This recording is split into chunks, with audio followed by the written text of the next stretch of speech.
ক্ষমা চাওয়ার সবচেয়ে শ্রেষ্ঠ ভাষা আল্লাহুম্মা আনতা রব্বি। কত মধুময়, কত অর্থবহ, কত ঈমান জাগানিয়া, কত আপনার ঈমানি স্বাদ জাগ্রত করার মতো একটা দোয়া। আল্লাহুম্মা আনতা রব্বি, আল্লাহ আপনি আমার রব, আপনি আমার পালনকর্তা। আল্লাহুম্মা আনতা রব্বি লা ইলাহা ইল্লা আনতা, আপনি ছাড়া সত্যিকারের কোনো মাবুদ নেই। ওয়া আনা আবদুক ওয়া আনা আলা আহদিকা ওয়া ওয়া'দিকা মাস্তাতা'তু, আমি আপনার গোলাম, আপনার সঙ্গে আমার ওয়াদা রক্ষা করার আমি চেষ্টা করি, মাস্তাতা'তু, যতটুকু সম্ভব হয়। আউযু বিকা মিন শাররি মা সানাত, আল্লাহ যে অপকর্ম আমি করে ফেলেছি, যে গুনাহ আমি করে ফেলেছি, এই গুনাহের যে ক্ষতি, এটা থেকে আমি আপনার কাছে পানা চাই, আমাকে যেন জাহান্নাম গ্রাস না করে, এই গুনাহের ফলে দুনিয়া যেন আমার ক্ষতি না করে।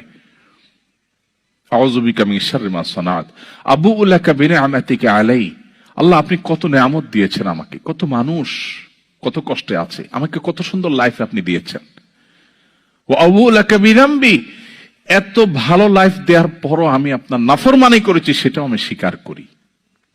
ফাগফিরলি, অতএব আপনি আমাকে ক্ষমা করে দিন। ফাইন্নাহু লা ইয়াগফিরুয যুনুবা ইল্লা আনত, কারণ আপনি ছাড়া আর কেউ ক্ষমা করে না। ভাইরা আমার, আল্লাহর কাছে চোখের পানি ফেলে সিজদায় গিয়ে একটু মাঝে মধ্যে একটু চোখের পানি ফেলে দোয়া করে কেঁদে কেটে দেখবেন, আল্লাহর কসম পৃথিবীর কোনো কিছুতে এত স্বাদ নেই আল্লাহর কাছে ক্ষমা চাওয়ার যে স্বাদ।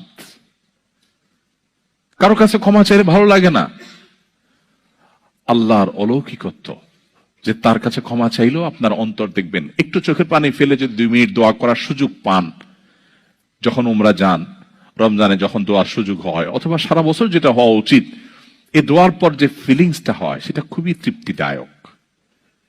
একটু চোখের পানি ফেলার পর, একটু দোয়া করার পর অসম্ভব ভালো লাগা কাজ করে, যেটা পৃথিবীতে অন্য কোথাও হয় না। কারোর ভয়ে কাঁদলে আপনার ভালো লাগবে না, বাট আল্লাহর ভয়ে কাঁদার পর আপনার ভালো লাগা কাজ করবে। সো এই প্র্যাকটিস আমাদের হওয়া উচিত নিয়মিত। আল্লাহ আমাদের তৌফিক দান করুন।